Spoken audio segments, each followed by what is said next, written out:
According to the National Electrical Code, or NEC, the maximum distance from a bathroom door to a light switch is 6 feet, or approximately 1.8 meters. This requirement ensures that occupants can quickly and easily turn on the lights in the event of a power outage or emergency. If a bathroom has multiple doors, a light switch must be located within 6 feet of each door. This requirement ensures that no matter which door someone enters through, a light switch is readily accessible. Furthermore, in bathrooms designed for individuals with disabilities, the switch should be located within reach of any assistive devices, such as a wheelchair or a grab bar. This enhances accessibility and safety for those with mobility limitations. In the specific case of a Jack and Jill bathroom, which typically connects two separate rooms, the switch placement depends on the number of doors. If the Jack and Jill bathroom has only one door, one switch may be sufficient, provided it is located within 6 feet of the door. However, if the Jack and Jill bathroom has multiple doors, switches must be installed within 6 feet of each door to comply with the NEC. It is important to remember that these are general guidelines, and local codes may have additional or more stringent requirements. To ensure compliance and safety, it is always recommended to consult with a qualified electrician to determine the best placement of switches in a bathroom. Electricians are trained to understand and apply the NEC and local codes, ensuring that all electrical installations are safe and meet the required standards. The NEC is a comprehensive set of standards and guidelines for electrical installations in buildings. It is updated every 3 years to reflect changes in technology and best practices. Compliance with the NEC is essential to protect people and property from electrical hazards. Some key aspects of bathroom electrical safety include, firstly, ground fault circuit interrupters or GFCIs, which are required for all receptacles in bathrooms to protect against electric shock. Secondly, proper wiring and grounding are essential to prevent electrical fires and shocks. Thirdly, ensuring adequate clearance around the electrical fixtures is necessary to prevent overheating and fire hazards. Fourthly, using the correct type of wiring and components for wet or damp locations is important to prevent corrosion and electrical failures.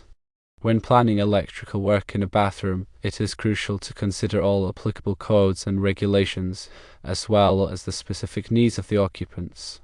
Consulting with a qualified electrician can help ensure that the electrical system is safe, efficient, and compliant with all applicable requirements. Beyond the specific rule about the distance from the door, several other NEC regulations apply to bathrooms. Receptacles near sinks must be GFCI protected. GFCI protection is crucial in bathrooms due to the increased risk of electric shock from water. GFCIs constantly monitor the current flowing through a circuit. If it detects any leakage current indicating a potential ground fault, it quickly cuts off power to prevent electric shock. The NEC specifies the locations where GFCI protection is required, including within 6 feet of sinks, in shower areas, and near bathtubs. Lighting fixtures in bathrooms must also be suitable for wet or damp locations. Enclosed and gasketed fixtures are often used in shower and tub areas to prevent moisture from entering the fixture and causing corrosion or electrical hazards. The NEC also specifies minimum clearances for electrical equipment, such as lighting fixtures and receptacles, from bathtubs, showers, and other water sources. These clearances help prevent water from splashing on electrical components and creating a shock hazard. For example, lighting fixtures installed directly over a bathtub or shower must be rated for wet locations and have a minimum clearance from the top of the tub or shower. Wiring methods used in bathrooms must comply with the NEC requirements for wet and damp locations. Moisture-resistant cables, such as Type UF or Type THHN, are often used to protect against corrosion. All electrical boxes and enclosures must be properly grounded to provide a path for fault current to flow back to the source, trapping the circuit breaker and preventing electrical shock. The NEC also addresses the use of exhaust fans in bathrooms to remove moisture and prevent mold growth. Exhaust fans must be properly sized for the bathroom and vented to the outside. The fan motor must be suitable for use in a damp location, and the wiring must be protected from moisture. Furthermore, electric heaters used in bathrooms must comply with NEC requirements for safe installation and operation. Heaters must have adequate clearances from combustible materials and be protected from accidental contact with water. The NEC also specifies requirements for the control and overcurrent protection of electric heaters. In addition to these specific requirements, the NEC also includes general requirements for all electrical installations, such as proper wiring methods, grounding, overcurrent protection, and equipment labeling. These general requirements apply to bathrooms as well as other areas of a building. When planning electrical work in a bathroom, it is essential to consider all applicable NEC requirements, as well as any local codes or regulations. Local codes may be more stringent than the NEC in some cases, so it is important to check with the local building department to ensure compliance. Consulting with a qualified electrician can help ensure that all electrical work is performed safely and in accordance with all applicable codes and regulations. An electrician can also provide guidance on the best placement of lighting fixtures, receptacles, and other electrical equipment to meet the needs of the occupants while ensuring safety and compliance. Remember that attempting electrical work without the necessary knowledge and experience can be dangerous and may violate local codes. Always hire a qualified electrician for any electrical work in your home or business. The NEC is organized into chapters, articles, and sections, making it easy to find specific requirements. Chapter 1 contains general requirements that apply to all electrical installations. Chapter 2 covers wiring and protection, including requirements for wiring methods, overcurrent protection, and grounding. Chapter 3 addresses wiring methods and materials, such as cables, conduits, and boxes. Chapter 4 covers equipment for general use, including lighting fixtures, receptacles, and appliances. Chapter 5 addresses special occupancies, such as hazardous locations and healthcare facilities. Chapter 6 covers special equipment, such as electric signs and swimming pools. Chapter 7 addresses special conditions, such as emergency systems and fire alarm systems. Chapter 8 covers communication systems, such as telephone and data wiring. Chapter 9 contains tables and examples to assist in applying the NEC requirements. Each article in the NEC covers the specific topic, such as grounding, overcurrent protection, or wiring method. Articles are further divided into sections, which provide specific requirements for different situations. For example, Article 210 covers branch circuits, and Section 210.8 addresses ground fault circuit interrupter protection for personnel. The NEC also includes informational notes, which provide additional guidance and clarification of the requirements. Informational notes are not mandatory, but they can be helpful in understanding the intent of the code. Annexes to the NEC provide additional information and guidance, such as examples of calculations and recommended practices. Annexes are not mandatory, but they can be helpful in applying the NEC requirements. The NEC is updated every 3 years to reflect changes in technology and best practices.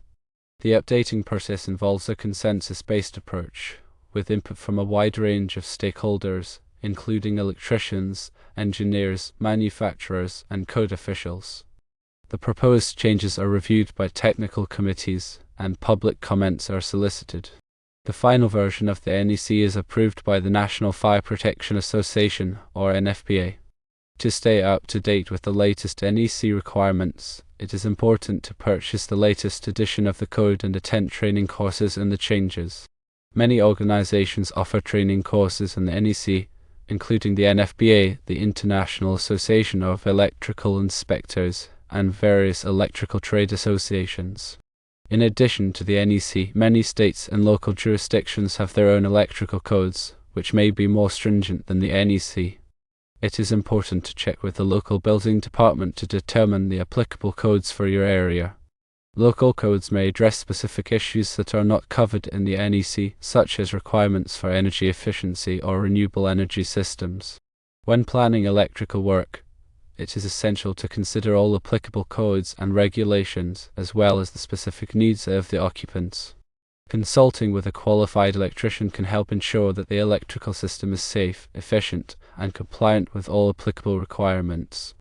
An electrician can also provide guidance on the best placement of lighting fixtures, receptacles, and other electrical equipment to meet the needs of the occupants while ensuring safety and compliance. Remember that attempting electrical work without the necessary knowledge and experience can be dangerous and may violate local codes. Always hire a qualified electrician for any electrical work in your home or business. The NEC also includes requirements for the installation of smoke detectors and carbon monoxide detectors in residential buildings. Smoke detectors are required in each sleeping room and on every level of the dwelling unit. Carbon monoxide detectors are required in dwelling units with fuel-burning appliances or attached garages. The NEC specifies the location and installation requirements for smoke detectors and carbon monoxide detectors to ensure that they are effective in detecting fires and carbon monoxide leaks. The NEC also includes requirements for the installation of fire alarm systems in commercial buildings. Fire alarm systems are designed to detect fires and alert occupants to evacuate the building. The NEC specifies the types of fire alarm systems that are required for different types of occupancies, as well as the installation and testing requirements. The NEC also addresses the installation of emergency lighting systems in buildings. Emergency lighting systems provide illumination during power outages to allow occupants to safely evacuate the building. The NEC specifies the types of emergency lighting systems that are required for different types of occupancies, as well as the installation and testing requirements. The NEC also includes requirements for the installation of standby power systems in buildings. Standby power systems provide power to essential equipment during power outages, such as emergency lighting, fire pumps, and life support systems. The NEC specifies the types of standby power systems that are required for different types of occupancies, as well as the installation and testing requirements. The NEC also addresses the installation of renewable energy systems such as solar photovoltaic systems and wind turbines. The NEC specifies the requirements for the safe installation and operation of renewable energy systems, including grounding, overcurrent protection, and disconnect means. The NEC also includes requirements for the installation of electric vehicle charging equipment. The NEC specifies the requirements for the safe installation and operation of electric vehicle charging equipment, including grounding, overcurrent protection, and disconnect means. The NEC also addresses the installation of data communication systems such as telephone, data, and cable television wiring. The NEC specifies the requirements for the safe installation of data communication systems, including grounding, bonding, and separation from power wiring. The NEC also includes requirements for the installation of audio and video systems such as sound systems and home theaters. The NEC specifies the requirements for the safe installation of audio and video systems, including grounding, bonding, and separation from power wiring. The NEC also addresses the installation of industrial control systems such as motor control centers and programmable logic controllers. The NEC specifies the requirements for the safe installation of industrial control systems, including grounding, bonding, and overcurrent protection. The NEC also includes requirements for the installation of hazardous location equipment, such as equipment used in areas where flammable gases or vapors are present. The NEC specifies the requirements for the safe installation of hazardous location equipment, including the use of explosion-proof enclosures and intrinsically safe circuits. The NEC also addresses the installation of healthcare facilities such as hospitals and nursing homes. The NEC specifies the requirements for the safe installation of electrical systems in healthcare facilities, including the use of isolated power systems and redundant grounding systems. The NEC also includes requirements for the installation of swimming pools and spas. The NEC specifies the requirements for the safe installation of electrical systems in swimming pools and spas, including the use of ground fault circuit interrupters and bonding of metal parts. The NEC also addresses the installation of agricultural buildings such as barns and poultry houses. The NEC specifies the requirements for the safe installation of electrical systems in agricultural buildings, including the use of corrosion-resistant materials and grounding of metal structures. The NEC also includes requirements for the installation of manufactured homes and recreational vehicles. The NEC specifies the requirements for the safe installation of electrical systems in manufactured homes and recreational vehicles, including the use of special wiring methods and overcurrent protection. Remember, electrical codes are in place for safety. If there is any uncertainty, a qualified electrician is the best resource for ensuring safe and code-compliant installations.